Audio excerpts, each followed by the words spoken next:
A palavra graça é uma das palavras mais belas e profundas da teologia cristã. Graça.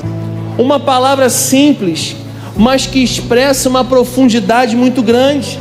No grego quer dizer charis, favor imerecido, generoso e voluntário, dado por Deus ao pecador culpado.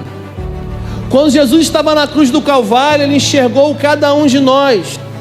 Quando Ele estava sangrando com suas mãos e seus pés perfurados, Ele olhou da cruz cada um de nós. E aí Jesus não sabia se no nosso tempo, na nossa geração, nós iríamos nos render a Ele, iríamos nos prostrar a Ele, iríamos reconhecer a sua obra redentora da cruz. Ele não sabia, mas mesmo assim Ele resolveu te amar.